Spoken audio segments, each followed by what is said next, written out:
Hi, everyone.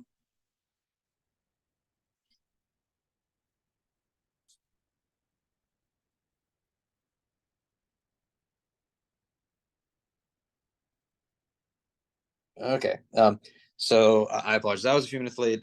Boppy is out today. I think he's at the supercomputing conference.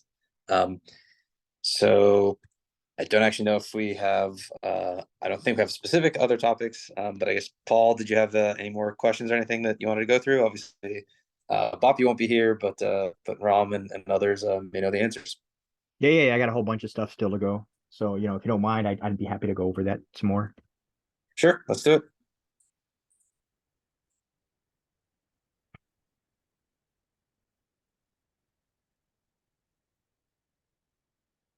Okay. So the first one here is I'm looking for more information on the Go bit. I seem to get the implications from the spec about what this is supposed to do and how it's supposed to operate, but it's not documented at all in there, right? The Go bit actually shows up twice. So over here is the spec, right? And so when I look through this thing, I see the Go bit show up twice. It shows up here, right? And then here.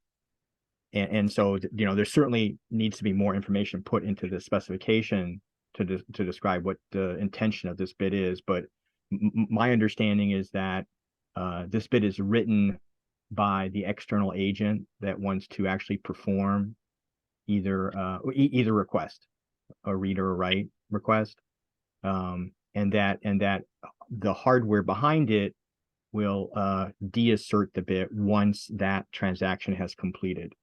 So for the write transaction, that means as soon as the last bit of the message has gone out, this bit will deassert and will be done so by the hardware. This bit will remain asserted until the partner has responded for a read request, until the partner has responded with a read response, and the read response has been placed into the read data register.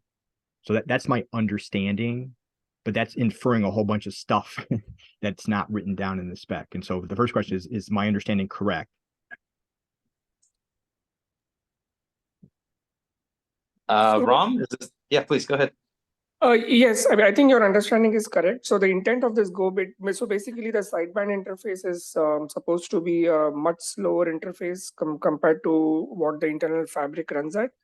So I'm plus you need to build a packet on the sideband and then transmit that packet serially over the sideband interface. So that all takes time. So the intent of this Go bit is you configure the sideband CSRs to send a certain command. And then you set the Go bit to say, okay, now you can, I have given you all the information. Now you transmit it to the other side. Now this transmission is going to take multiple cycles, and the expectation is that the software will keep polling on the Go bit until it resets before it can send the next command. If it has multiple commands to send to the other side, it needs to wait until the Go bit is reset before it can send the next command. That is for writes. And for reads, basically, like you said, it waits for the response from the read response from the other side. And a clearing of Go bit is an indication that the read data is ready and valid, and that the software can go and read the read data to see what the other side responded with.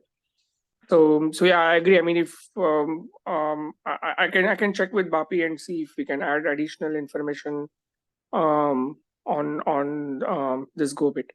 Yeah, I mean, because this is just not really helpful, right? This comment here that doesn't really say anything specific, and then the other guy, right? This does imply that for the read stuff, you can't look at this guy until the Go has been deasserted, but it doesn't describe anywhere that that really what's supposed to happen. So I'm just saying that there needs to be some more verbiage in here about the intended operation of this guy. That would be very helpful, I think, for folks like me.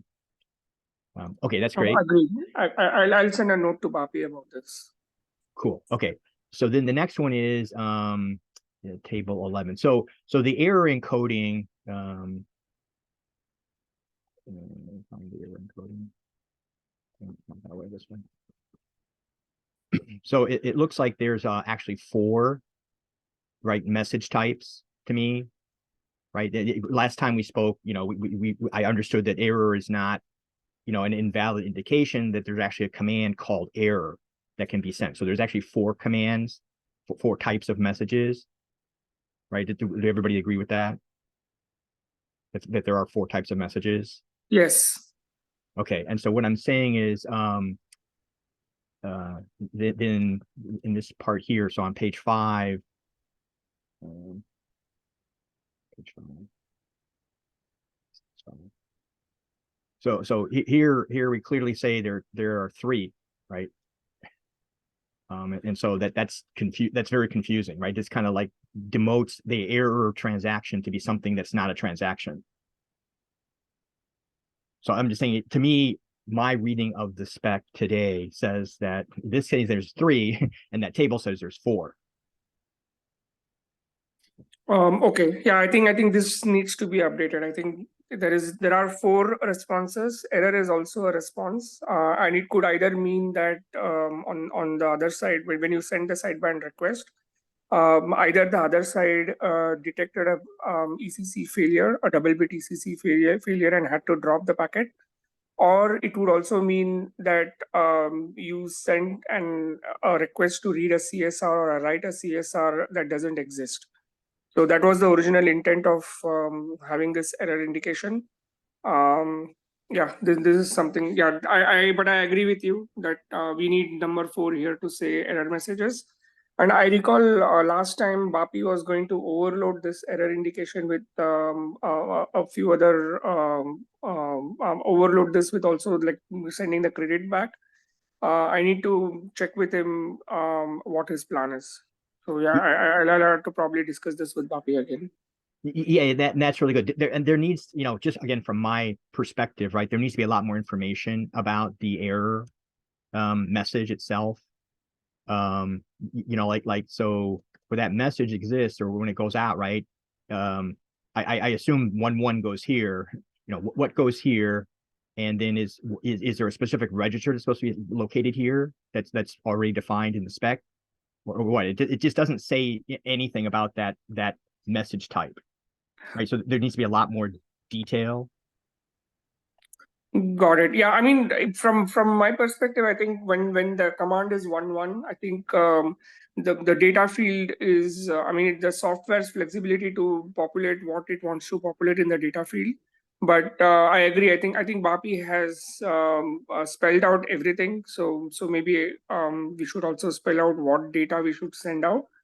Maybe it would be some kind of an error code so that the other side can differentiate between different types of errors. Okay, Yeah. I mean, it'd be fine to stick one of these error registers. No, they're not here. It's up here. The error register. There's 2. Seems like error registers.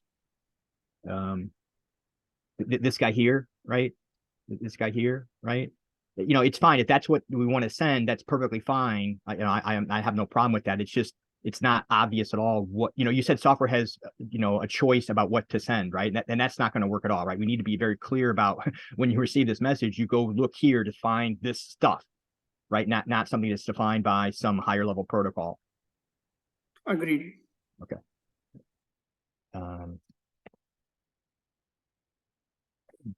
So I do know that read response messages, are another type, right? And we've talked now about how to generate, write requests, read requests, but we don't really say how to generate the read response message, right? We can't use that same go bit that we talked about before to send read responses. And so my real question is, is this something that you folks on the committee or whatever think needs to be specified in the standard? Or is this something that can be left as an implementation detail to folks like me to figure out how to generate these messages? Right? Because again, the go bit is really good. I mean, the go bit, and again, maybe we need to talk about how the go bit is used for the error register too. When Bapi hopefully will, once he tells me how to do that, right? He'll tell me how the go bit is involved with the read, the error messages too. But clearly you can't use the go bit for read response messages. That will never work. Because you might have a read request outstanding when you have to send a read response.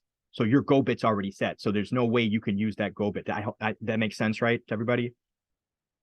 Yes, so that is, I think, a hardware implementation specific. At least the way I implemented hardware in dmatrix is once the read response is ready, if there is already an ongoing transfer indicated by go bit being set, I complete that transfer and then send the read response behind it.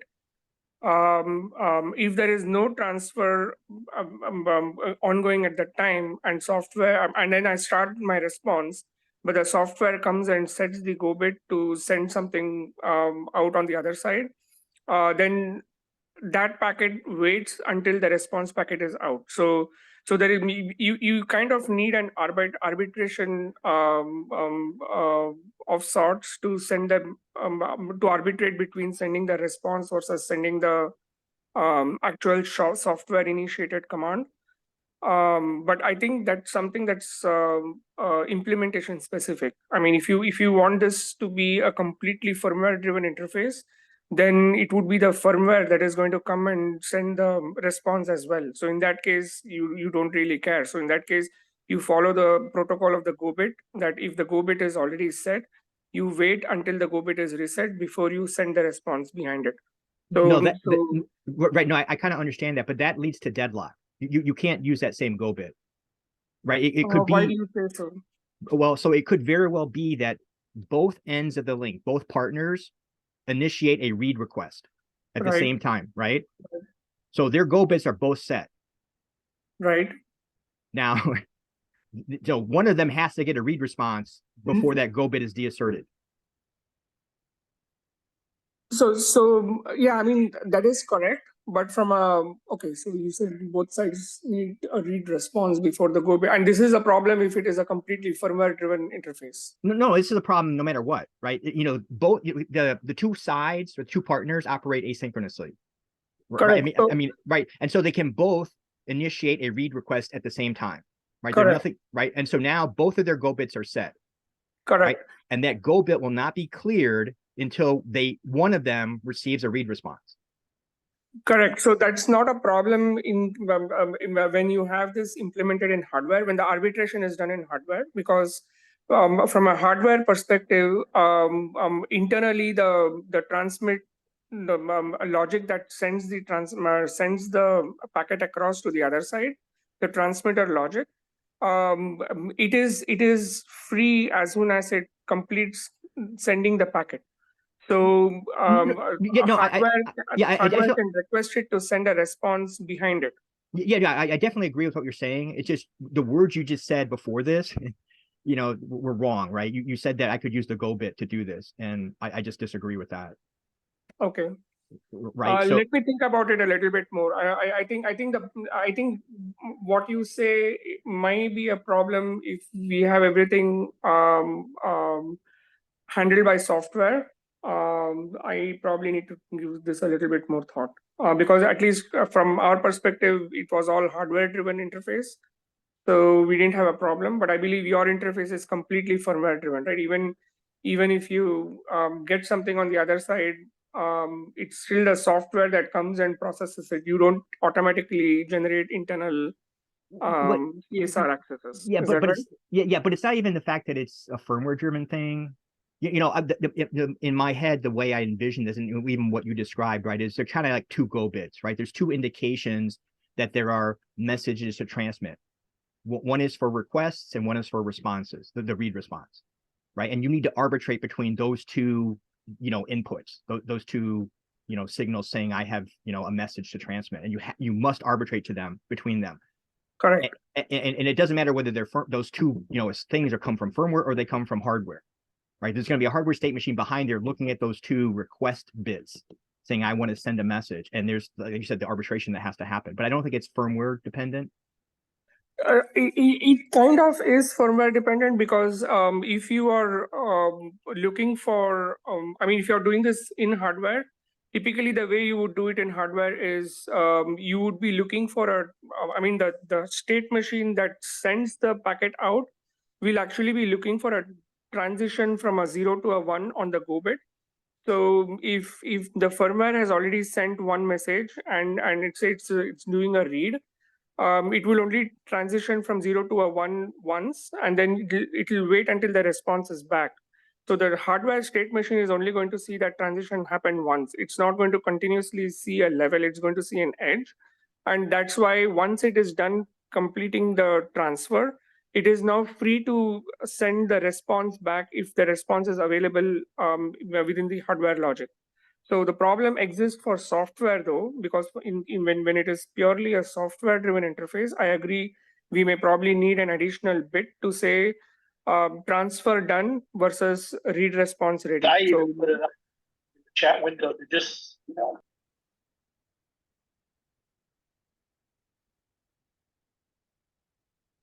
I'm sorry, I didn't understand what someone said. Could you repeat it? Or okay, I think it was just yeah, I think it side was just stuff. interference or whatever. Yeah. Okay, all right. Does that make sense, Paul?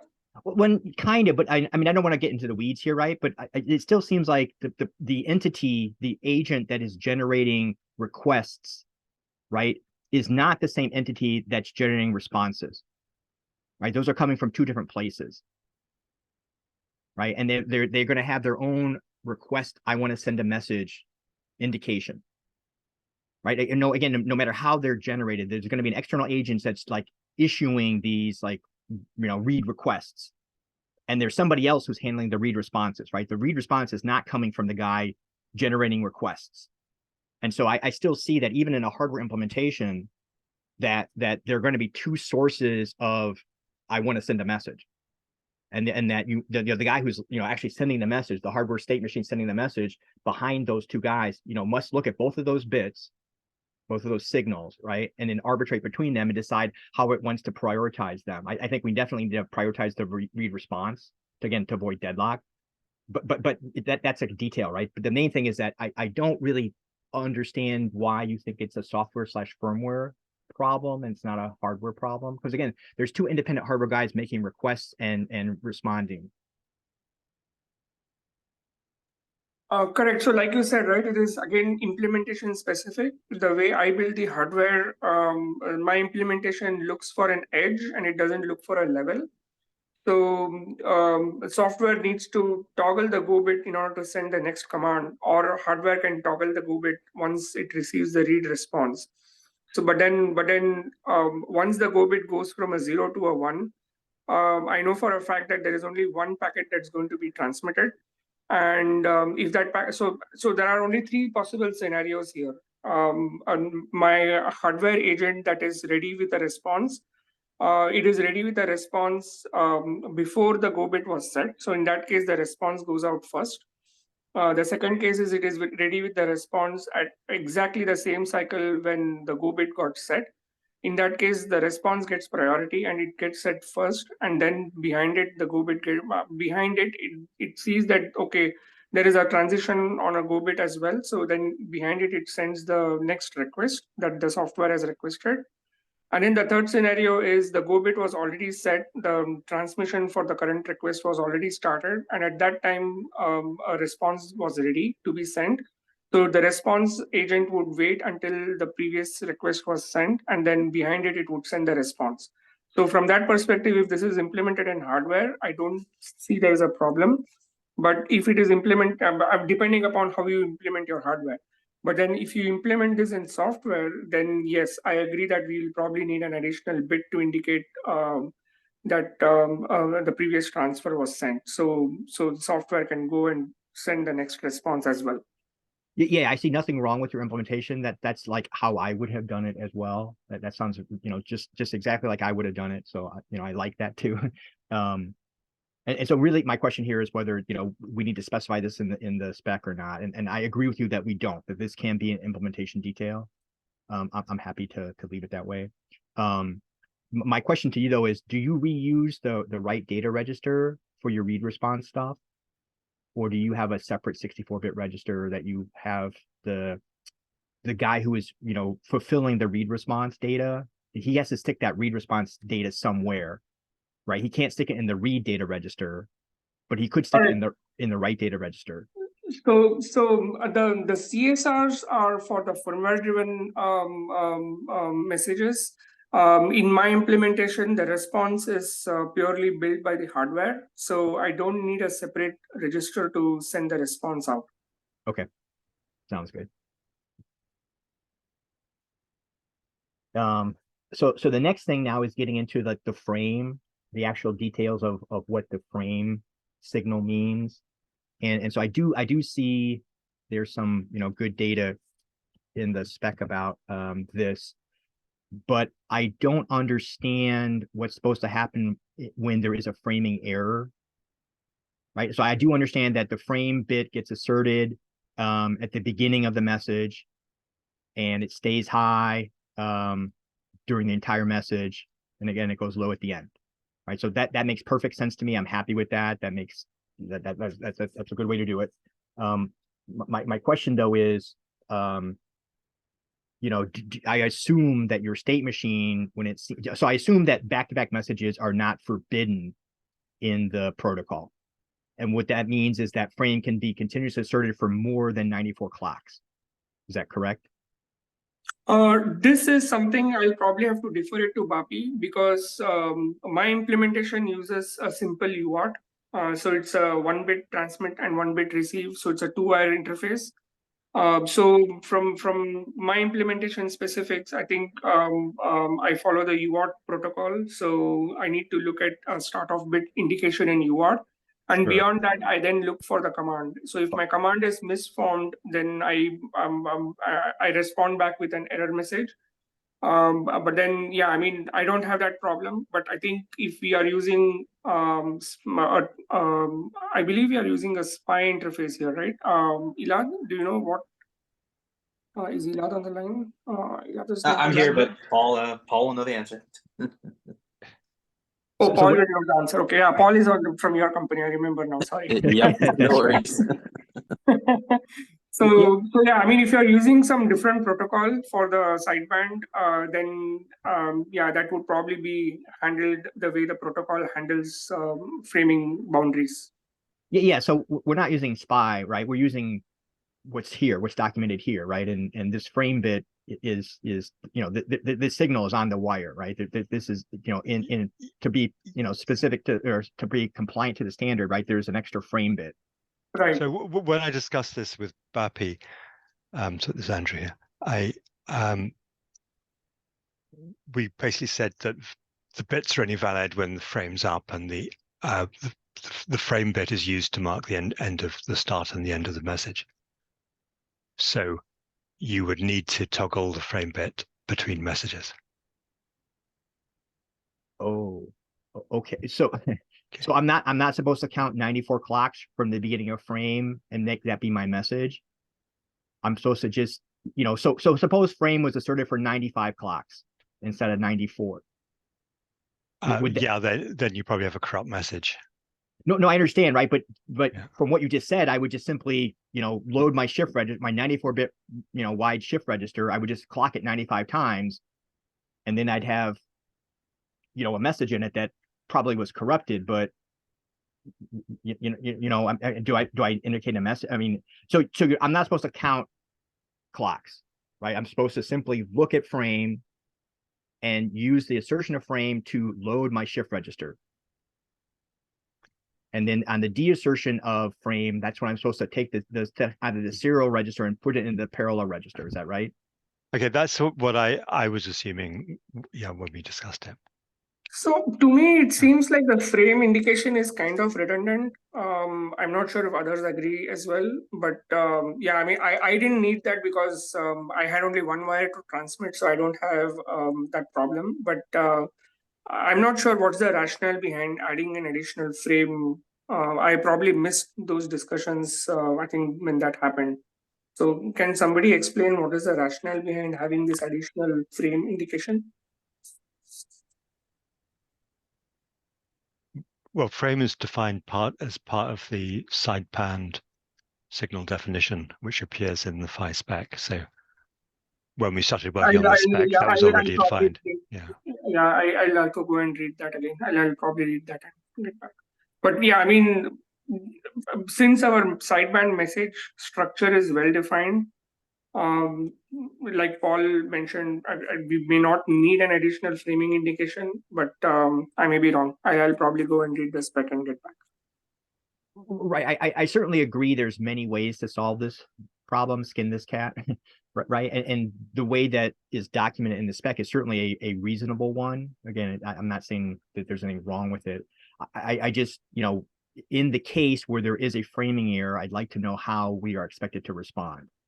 And that's not documented anywhere. Yeah, that you're right. That's not documented. Yeah, that would be the, I believe that should be the error response. And I think you just added one more scenario where that error response would go out. So I think that should probably be documented. Yeah. So I'll follow up with Boppy and get more data on this one. But yes, I definitely agree that there could be errors. Once you have a frame bit now, and you say it's not just a pulse of one. One way you could do it is you just pulse it once for the beginning of the message, right? And then it leads to a lot less problems. Leaving it on for the entire message, now you run into a lot more error conditions, I guess. And again, I just like to know how to handle those. Well, I guess, sorry, Paul. Yep. Correct me if I'm wrong. I think there's not necessarily a difference between, like, basically, as long as the condition is you toggle it at least once between messages, I think it's roughly all equivalent from a sort of error sensitivity standpoint. Is that right? No. Like when you pulse it once, it happens once, right? And there's no doubt about whether it happened twice or not, right? You pulse it once. And so when it's on to the entire message, now the question becomes, well, how long is a message? Right? Is it 94 bits or is it however long the frame is asserted? Sure, but I guess what I'm trying to say is that in both cases you could just look for the edge occurring, and if you got a bit error on the edge, then in both cases you're sort of you're messed up the same way. Oh, you are, but there's a lot more failures that can happen when it's supposed to be exactly 94, right? It's easy to say, yes, you pulse it once, right? You look at the rising edge of that, you use that as a start of message indication, and then you're done, right? This is not doing that. That's doing that. Plus, in addition to that, it's saying how long the message is, right? So there's an additional, constraint on this guy that wasn't present when you just pulse it once. You know what I'm saying? Sort of. I guess basically what I'm assuming is that even if I had it high, the full 94 or whatever, I would implement it as I look for an edge and I ignore anything until I see the next edge. I know I that's think it's equivalent. but whoever responded said that's not the way it's done. Right? They said you're supposed to load the shift register when it's high. That's what I heard at least. And so I'm with you, Eli. That's the way I would have done it. Right? Okay. Got it. But that's not what I just heard. Okay, that's why I understood. Got it. Right. And that's why I'm asking this question, right? It's because there's different ways to interpret this guy, right? And I just want more details on exactly how it's supposed to be interpreted. Got it. Makes sense. Okay. Okay, so now we're running into a bunch of errors now, and I do see down here about how these errors are supposed to be done, right? We're supposed to put them in the partner message. So when an error, so I'm really just struggling with kind of error handling and what's supposed to be what's supposed to happen when an error occurs. And now we're finding out there's more errors too, right? But the error, so you set a partner error or a local error, right, in the config guide, right, which makes kind of sense to me. So where's the config guide?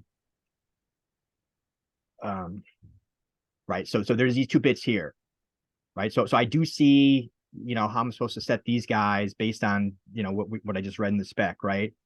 But then there's this other error register, right? And there's no indication or any explanation about how I'm supposed to set this guy. I mean, there's certainly fields that tell me when I get it at this particular time, I'm supposed to set this bit here, right? But I don't know anything about how I'm supposed to indicate an error, like an ECC error. How do I assume this is used for ECC errors as well, right? But I don't know how to indicate that I got an ECC error in here. Agreed. You probably need. I think this is missing the sideband transport layer errors that could occur.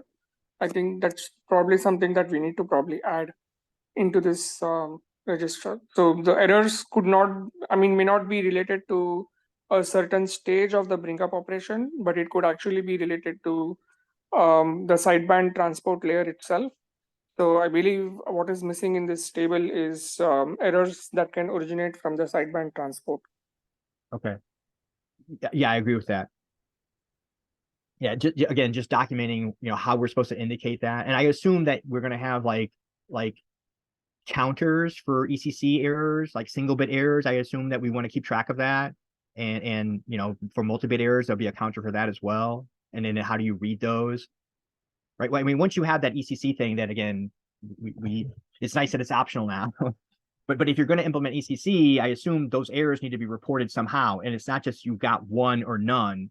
You want to know how many you got. So now you have to have a counter, and I assume that counter should be software visible. Right. It just the error, handling thing here, it's pretty light in the spec. So Paul, I don't agree that we need a counter here. The reason being, this is a single packet protocol, right? So it's not like you're going to send a burst, and then if you are sending a burst of packets, then you may need a counter. But then, for most practical purposes, it is one packet at a time. So I don't know if you would need. I mean, the count will anyway be a count value of a 1-bit counter. So do you? I'm trying to understand why do you think that we need a counter here? I didn't know that you clear the errors as soon as you indicate them somehow. So I assume that when you detect an error, say you're receiving a message and you get an ECC error, a correctable ECC error. Right. Right. So nothing bad happens. You just post an error. So I set this bit here. Right. I set local error, right? Right. And then do I send a message to my partner? For correctable, no, because I mean, correctable is more like a diagnostics that there was something wrong and you received a correctable error. But there is, but then business is as usual, right? So at least in our implementation, we don't. We only send a response back if there is a double bit error wherein the packet was dropped. So that the partner knows that there is no response going to be there. I mean, if it was a read, then there is going to be no response back because the packet was dropped. And if it was a write, then it is just an indication to the partner saying that you sent me something that I couldn't, that I had to drop on the flow. So I think you need a response only when you are going to. I mean, when the error means that you have to drop that packet on the floor. So that's the only time when the partner needs to know that something it sent did not get processed. But So, yeah, I mean, no. So in your world, I'm not saying you're wrong. I'm just saying in your world, then a single bit error is not really an error. correct. Single bit error is more like for diagnostic purposes. I mean, just to see if there is. I mean, it just gives an indication of whether there is a problem with the link integrity.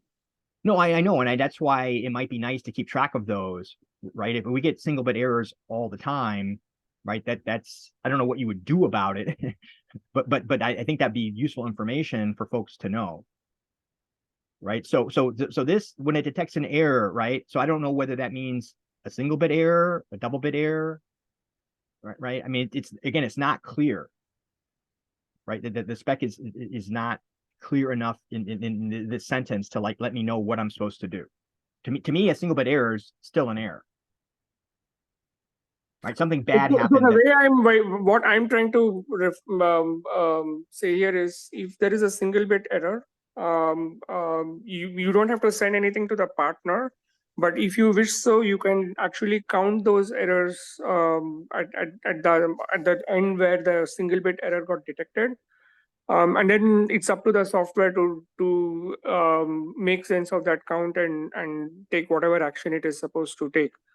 The only time you want to send out the message is when there is a double bit error, or if there are other types of errors, like you mentioned, like there is framing error, or if there is an access to an invalid CSR. So those are the times when you would be sending out an error response back. Yeah, that makes perfect sense to me. A non-recoverable error, yes, needs to immediately be noted in a message sent. So that makes perfect sense to me. It's just I look at these other errors, that are recoverable as still being kind of errors that people might want to know about and not just hide them away.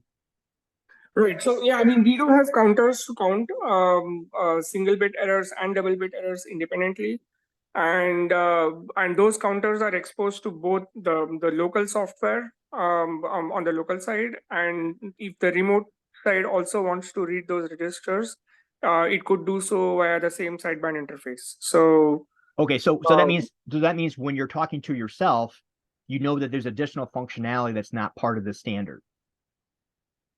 correct, because that's implementation specific, right? I mean, I don't know if that needs to go into the spec or if it is an implementation specific. Right, and I'm just saying that maybe because again, as long as you know you're talking to yourself, you can do that. Or as long as I know I'm talking to myself, right? That BCA is talking to BCA, then it works, right? But again, we want to be interoperable. Right. So, right. So that's why I'm asking whether it should be part of the standard or not. So typically, say if BCA is talking to Dmatrix, the way I see this is we would share some driver code with you that what other diagnostic registers that are available for the other side to read. So, but then yeah, I mean it won't be truly interoperable because yeah, your firmware needs to still support the new CSR space. But it is kind of a gray line. I mean, I have seen people define certain things in the spec which are really not needed, whereas some things which are required gets omitted. So it's again a gray area. I mean, I would probably see what is the general consensus here, and then if most people agree that we need something here, we can add that to the spec. I understand what you're saying about being, knowing who I'm talking to, right? But that gets unwieldy really fast, right? I mean, there's going to be hopefully a lot of people in this space doing stuff, right? And so it's not just going to be, you and me doing this. There's going to be that table of, well, I'm talking to this guy now. It's going to get pretty unwieldy quickly. I agree. I mean, in my opinion, we should also probably have a very standard register space as well. At least a bunch of registers which are defined in the spec that all vendors would follow. So that way we kind of make the software implementation at each vendor side a little easier. But yeah, I see your point. Yeah, to me, it seems like, we need to be a little clearer with all the different kinds of errors we might detect, right? And then what we do about each of those errors. The spec is kind of, again, light on that stuff. But yeah, I'm with you. I agree. Okay, my final question is, so is there a BFM? Are there any thoughts about making a BFM for this guy? Again, I don't want to just work with my sideband link layer. I want to work with the generic industry standard sideband link layer. So I'm looking for, what do I do to verify that my implementation? No. Someone will have to write it. I think it is not just sideband, right? It is even for the link layer, right? So I don't think there is any VIP that's available out there for UC. There's no way there's a VIP on this because we're writing it now, right? But right. But yeah, no, there is no VIP, and yeah, that there is no such thing. Okay, so are there any plans to share, our designs among the group here so that we at least can interop with our, this small group of folks, or is this just I just do my best and hope? Long story short, don't worry about it. Oh, okay, sounds good. Yeah. Okay, that's all my questions.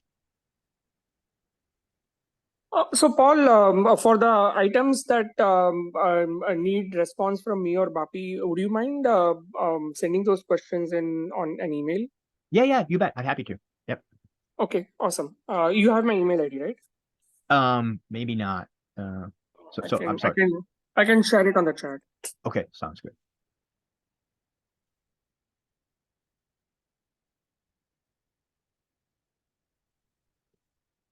I just sent it on chat. So.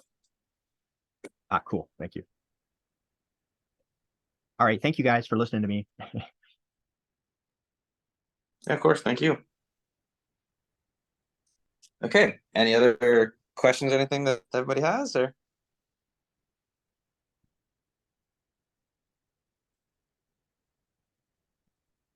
All right. If not, we'll wrap up a little bit early. Thank you very much, everyone. Awesome. Thank you.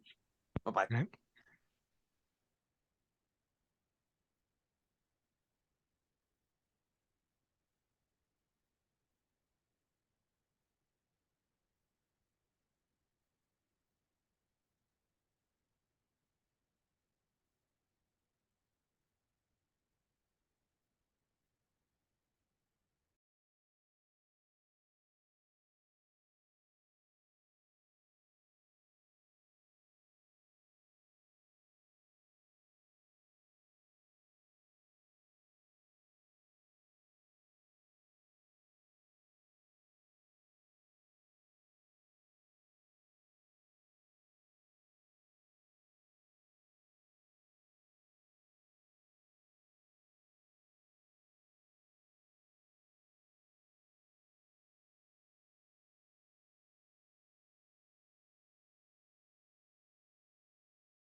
Hey Poon, hey Vita, hey Rajesh. How you guys doing?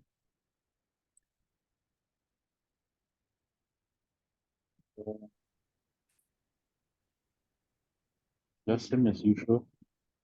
A bit busy to wrap up some year-end activity. Hi, James. It's good to hear. Hey, Rajesh. Hey, good morning. Morning. Hey David.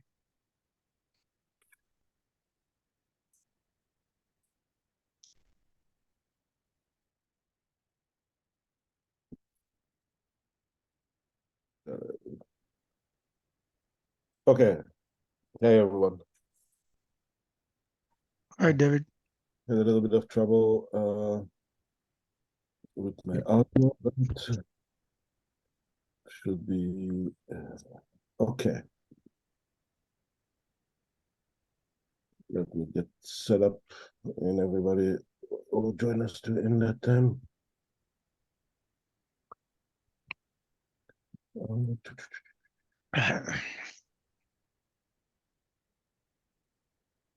Let's see.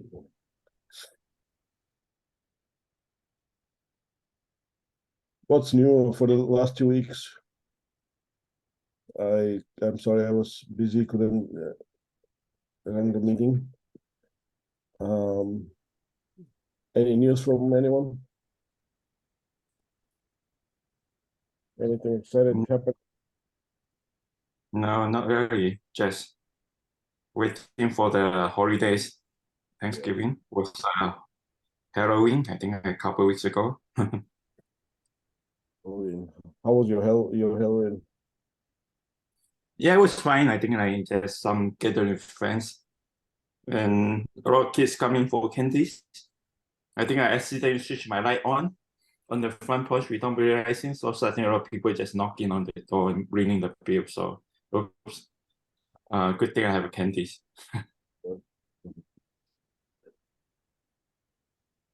Yep. Okay.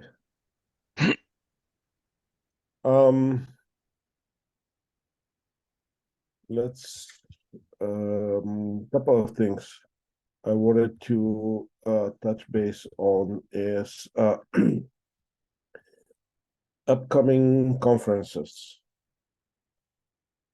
There's DAC submission panel, DAC 61. Submission deadline is November 20th. So I guess that's Monday. Anybody? Yeah, that is right. Yeah, anybody planning to submit anything? Should we submit anything?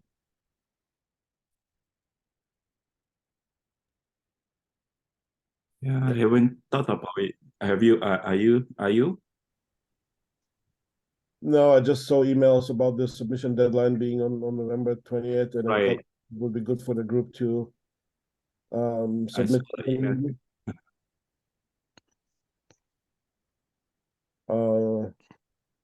Maybe we should do a submission on this white paper. I'll get to it, to the white paper in a moment. That's a good idea.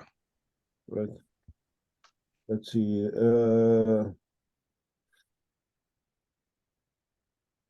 Here is the full deadline.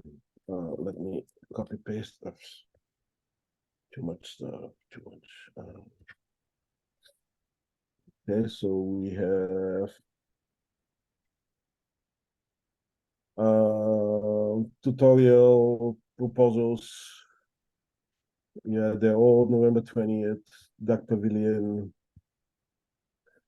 This is on January 16th. So yeah, the deadline for all of these is the 20th.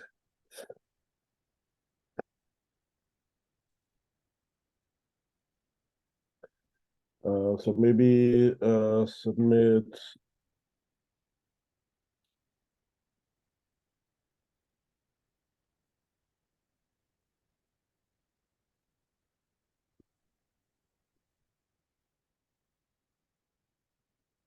That's one thing we can do.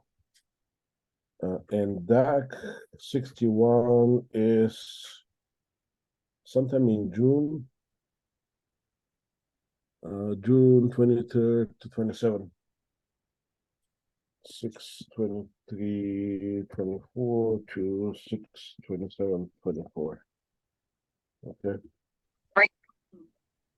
Any other conferences that you guys are aware of that we can submit some of this white paper?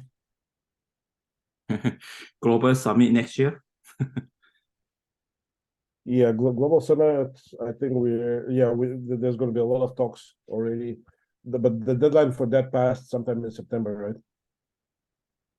So You mean for the Global Summit next year? Oh yeah, no, sorry. I'm Not the cheapest summit. Yeah, cheapest summit is past. Global Summit. Okay.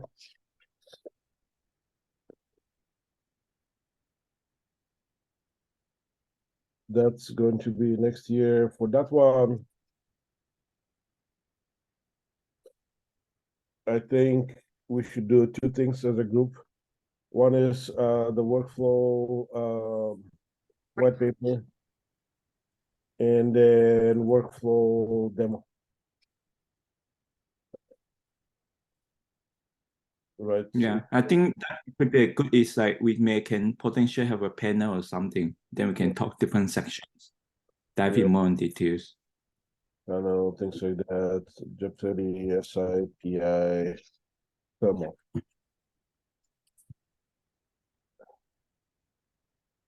Any other interesting conferences that you guys are aware of? Let's see. There is is there an OCP? Yeah. OCP, where's the Open Compute? Let's see what does Open Compute have. Projects, events, global summit, regional summit. In Portugal.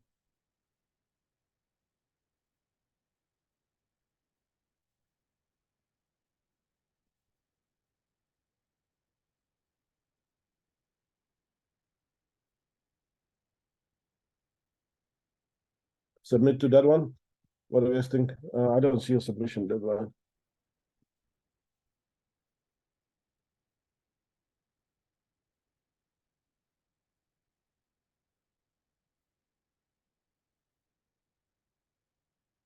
OCP Regional Summit in Lisbon, Portugal. If anybody submits, I'm willing to travel and present. This is 2024. 24, 25th. Okay. What's for white paper again?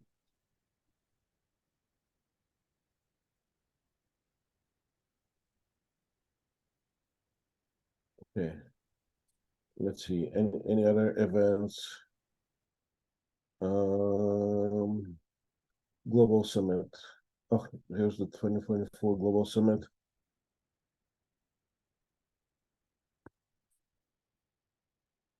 This is going to be October 10, 15 to 10, 17, 2024.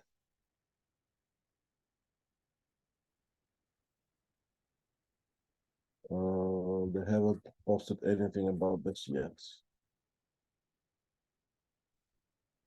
Future Technology Symposium.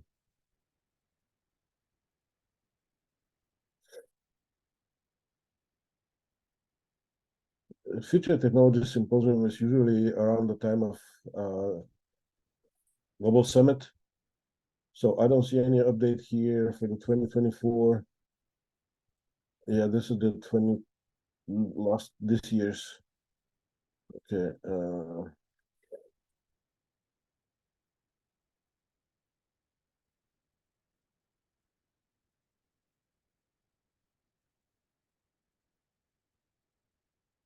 Okay, any other conferences, any semiconductor conferences that may be of interest? What does IMAPS have?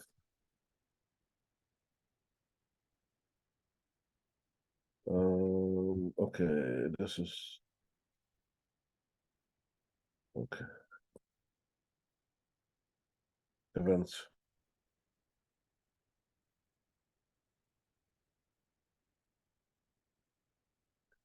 Device Packaging Conference, March 18 in Arizona.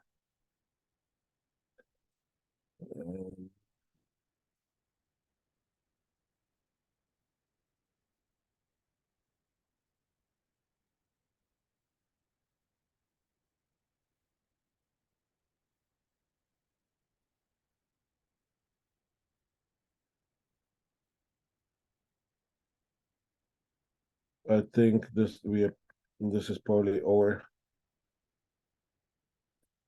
Looks like it. Abstracts, PDC. Okay.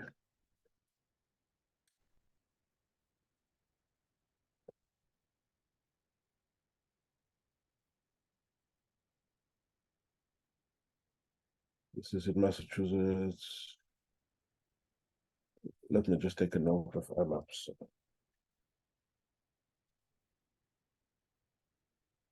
Okay, anything else that you guys can think of that might be of interest to people?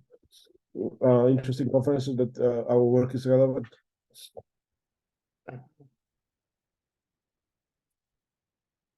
Do you hear me, by the way?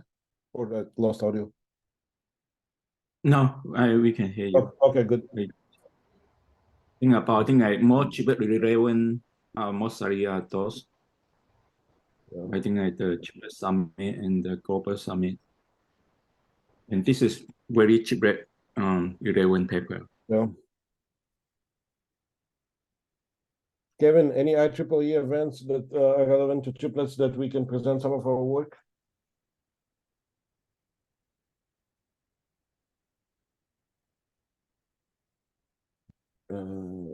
No, Kevin doesn't have audio.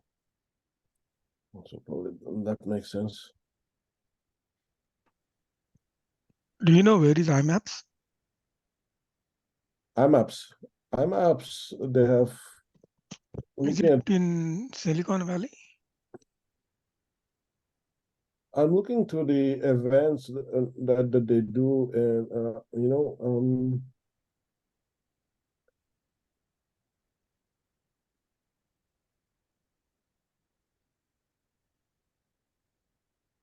they're on the East Coast. Looks like it.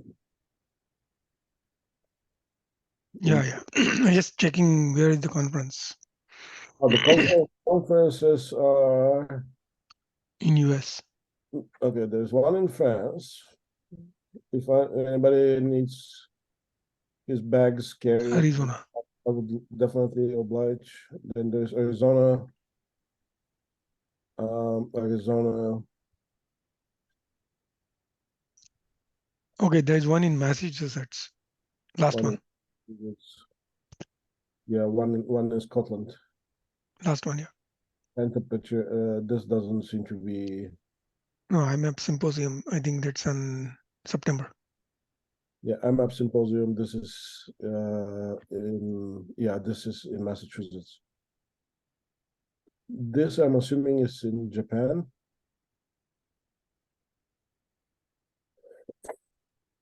Yeah, this is the Japanese version.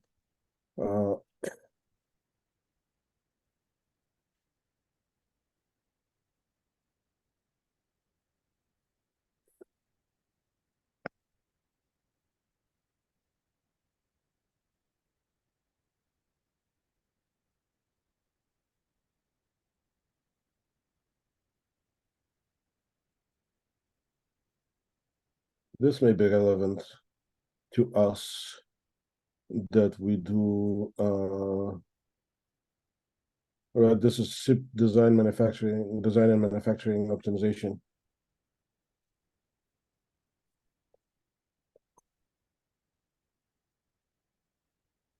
maybe advanced packaging.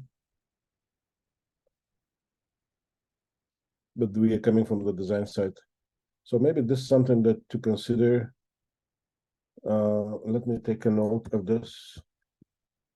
IMAPs, there's one in, okay, what was it? What was it? 9:30 to 10:03, 9:30 to 10:03, 2024. And this is what the program is, and this is going to be in Boston, Massachusetts.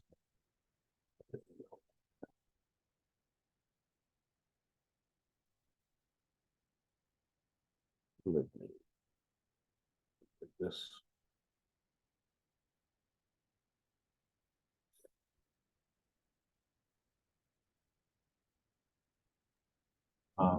There's also another one, SQD, but the deadline is today. Yeah, that's a good one. ISQED.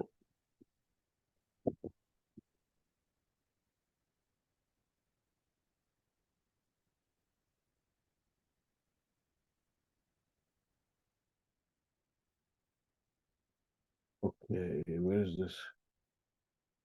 Call for papers. Ah,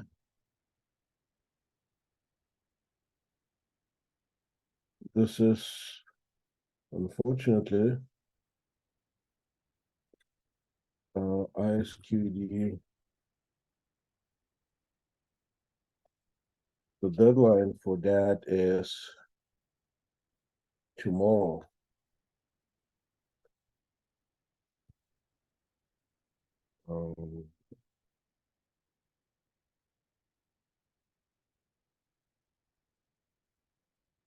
Right.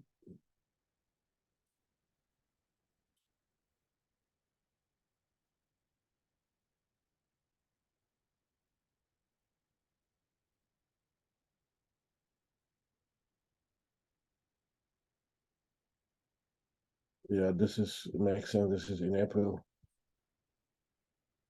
It says 43245.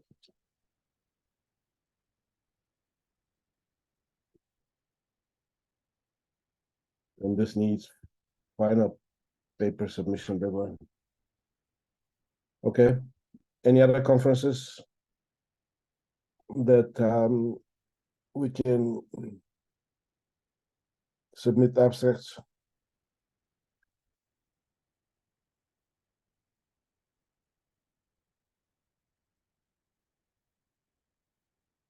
What was this? Dimensional solid state circuits called ISCC.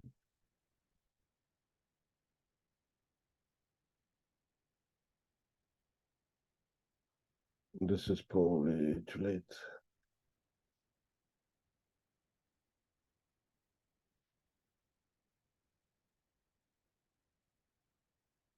Yeah, this is closed.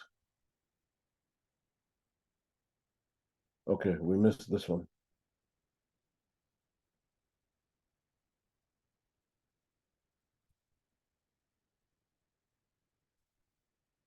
Anything else? Any other conferences that you can think of?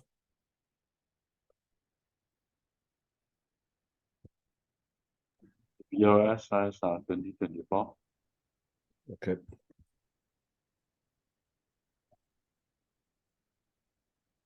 So let's see. November 20th.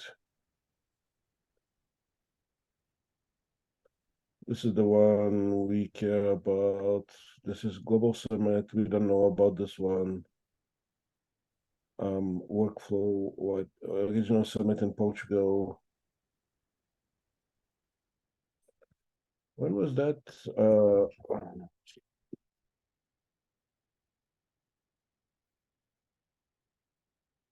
Was there a deadline?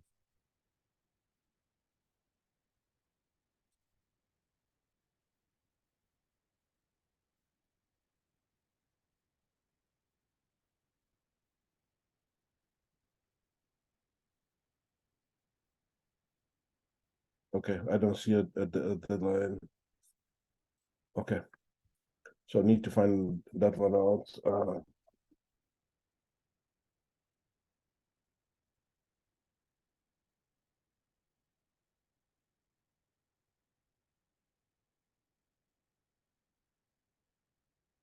There was an obvious deadline for this, right? For IMAPS, with the IMAPS event.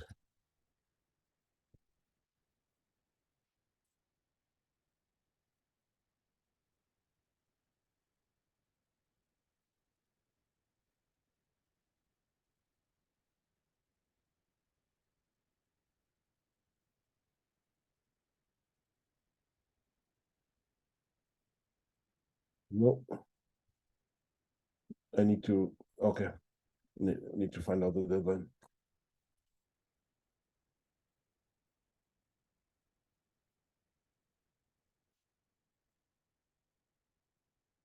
SQD, this guy has passed.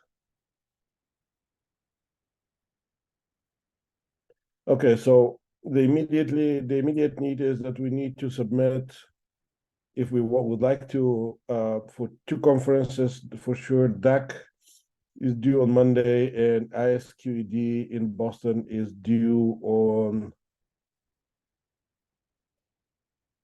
tomorrow. Anybody interested in helping me out and submitting to one of these conferences? And I'll do the other one, or is somebody willing to, if we have volunteers that can cover both conferences, that would be awesome too. I can try help. I think on that global summit, I think I thought the panel might be interesting to get many people on different chapters to talk about it separately. So I think see you can try to convince the OCP can give us a panel for it. Yeah. Okay. This is this guy, right? Yeah.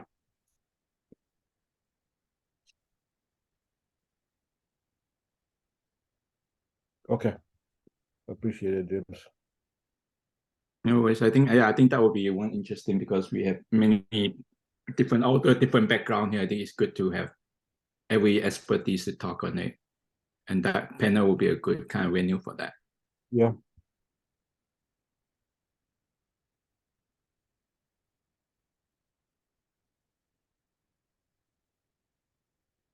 I suspect this. I need to take a look about SQD. I suspect we may have missed this. If this is the final paper, maybe they already went through.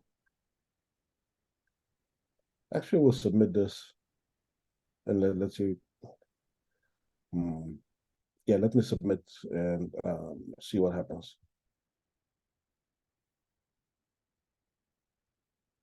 Tutorial proposal Monday. Panel. You know what? We should do tutorial proposal and panel proposal and see how that goes. Okay. I'll take care of that with the weekend. Okay. No. All right. If you guys think of any other conferences that we can go and submit, do let me know, send me a message, and we'll see what we can do, anything that's coming up. We covered the conferences. I wanted to switch to the white paper. So I think we are done writing the paper. This is how the deadlines are looking. I was talking to Bapi. Excuse me. On Friday, December 1st, we present to ODSA. Right. In Friday meeting, we go over. This is going to be a good rehearsal about our presentations to the for the next steps, and then present to the server group leads. This is going to be in December, sometime after that.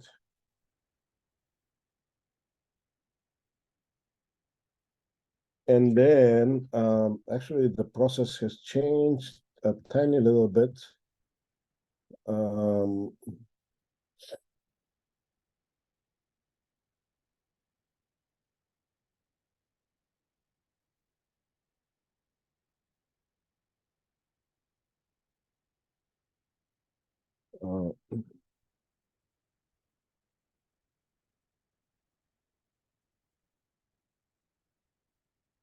To the server group leads, and then that moves. After that happens, there is let me copy paste this.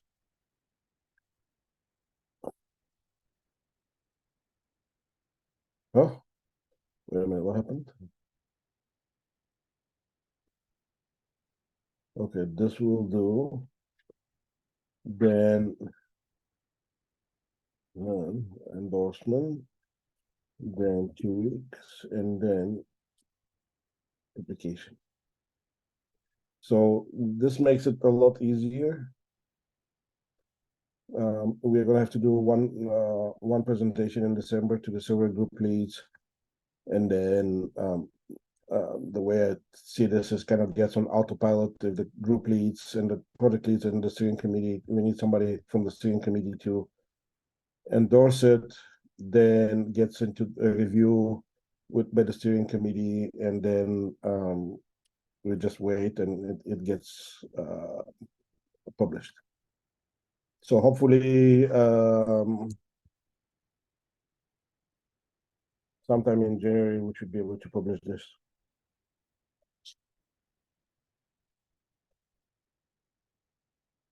Wait, why am I typing?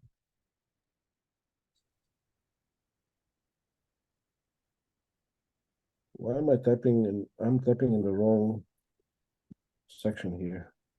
Yeah, seems like. Okay.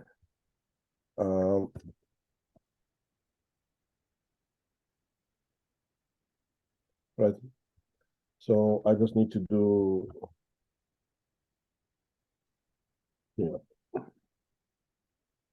and get it ready for publication. Are we completed other remaining sessions? Like, oh, they're still being working on? There is a little bit of the conclusion section needs to be completed. The executive summary needs to be completed. I'll go through all these sections and see if there's any action items and clean it up. That's how I plan to do it. I think we are all kind of tired of going through the sections, so I need to sit down and do this work finally.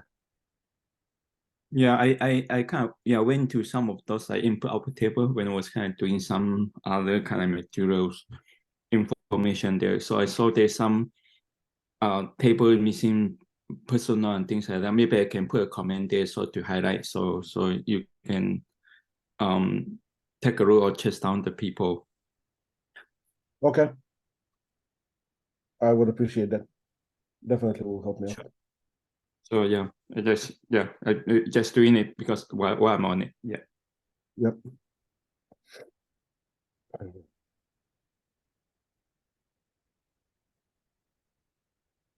Okay. So these are the two items I actually had on my mind for today. That's the agenda. So next week is a holiday, correct? Yeah, Thanksgiving. So we should be off. Yeah, Thanksgiving. So there's not going to be a meeting next week. Then on the 30th, when we meet, I'll show you the final paper, and then on the 1st, we go and present to ODSA and see what the feedback from there is.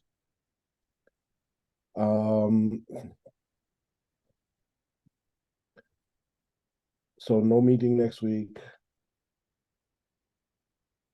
Yeah, you're going to cancel that meeting, right? I The calendar invite. will cancel the Just in meeting. case there might be some people not from US that might not away. Yeah. Then okay.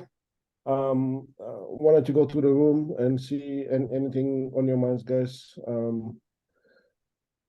Let me go to the James Boone. No, from my side. No, not from my side as well. Okay. Rajesh, Kevin. Nothing from my side. I didn't have audio earlier, so if you assigned me anything, I missed it. Yeah. Okay. So Kevin, actually, yeah, I saw you don't have audio. I was asking.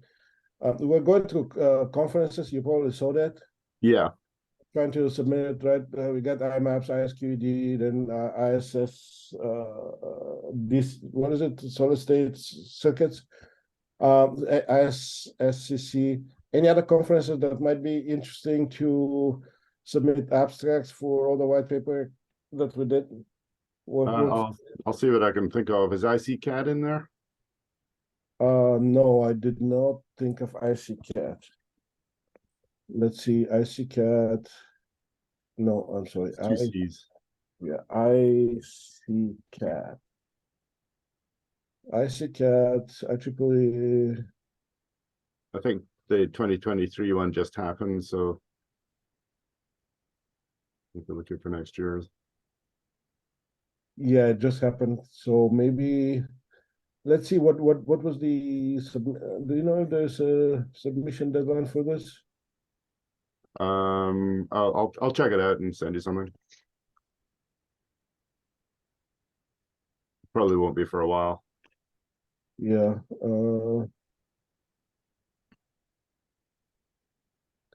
So May 22nd. So about, what is it, 6 months before the conference? It's not usually a big conference. Small, a lot smaller than DEC. Yeah, ICCAD 24. Possible deadline is May 2024. Okay.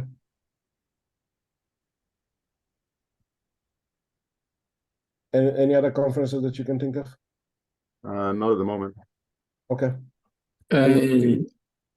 Hello, this is Roger speaking. And I check my internal data. I found the maybe have the DAC conference in the June next year at San Francisco, and the other one, DAC is the DAC. Yeah, DAC 21, DAC 61. Yeah, this one, right? Okay, and the other one is the hot chips. Hot chips, yes. Hot chips. Hot in chips. the August. Maybe you can check. Yeah, this one is was September. I think there's a hot interconnects one as well. Yes. Yeah. This one was in August. Where I'm trying to find what the submission deadlines was for this.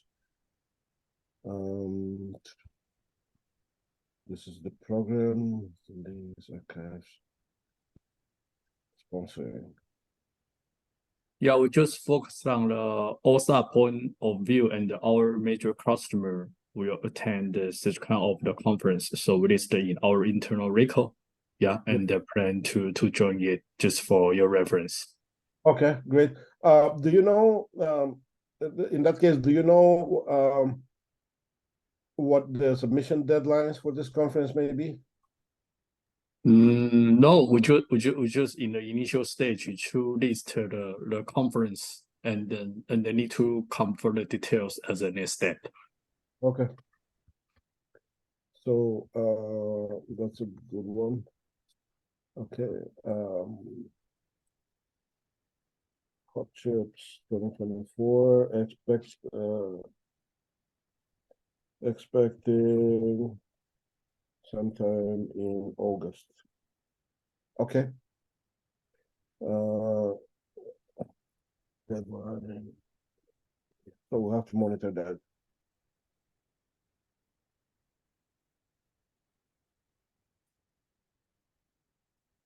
Okay, great.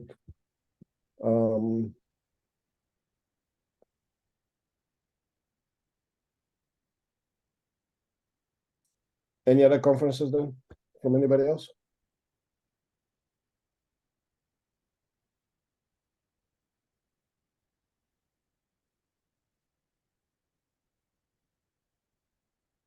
No, okay. Mark, any last thoughts and comments? Hi, David. Sorry I joined late. I'm Okay. still a little unclear on how we're using the white paper for some of these other conference submissions. Is that something we're able to do? I saw that we're planning the OCP panel, which I thought was good. Will we Yes. have the paper published in time to help with this event schedule?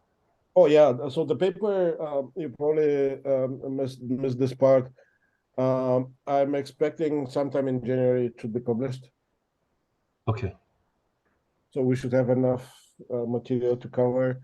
And we can do multiple submissions, right? It's fairly big paper. We can do one submission overview and multiple submissions on flow details, things like that.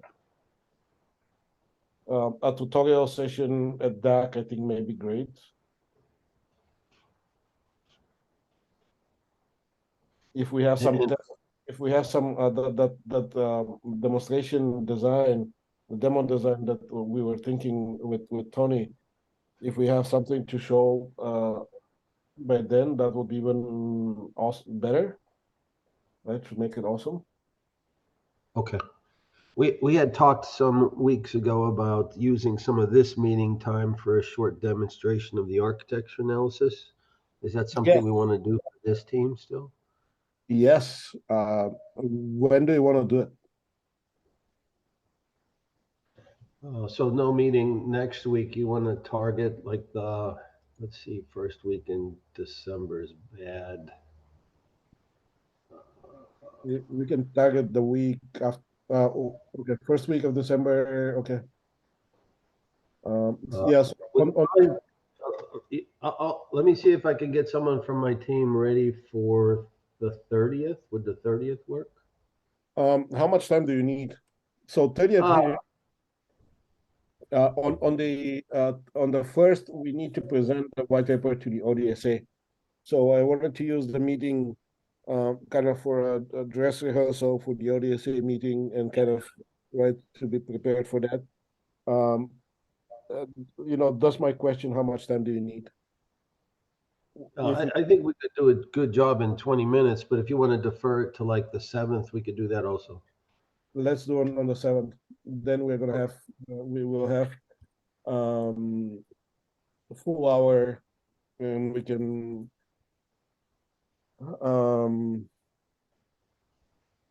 cover more ground, right? We can have discussion and ask questions and things like that. So that will not be time limited. Okay. And this is the architectural simulation? The architecture analysis and simulation, yeah. Okay. So on the 7th of December, let's do that. Thank you for reminding me about that. It totally escaped my mind, and I'm glad you brought it up. Okay, sure. Simulation marketing team. Thank you. Yep. That's going to be awesome. The hot internet interconnects link in the chat. Okay. Hot interconnect symposium virtual. 30th intention. Oh, that was also 23-25. Wait, isn't that the same as? It's not the same as hot shot. It's not the same? I don't think so.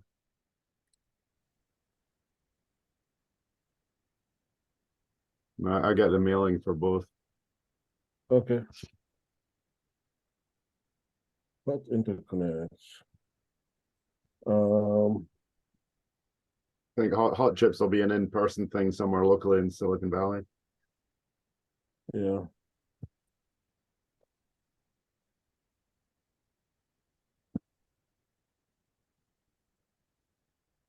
Okay. Thank you, Kevin.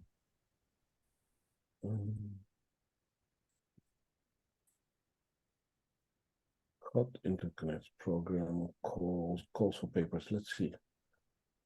When was this due? Okay. So yeah, May 5th. It was May 5th. They extended it to 19th. So yeah, okay. So about 6 months ahead of no, what is it? This one is 3 months ahead. Okay.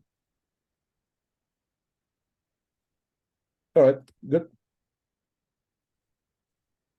So we have a little bit of time to plan around that.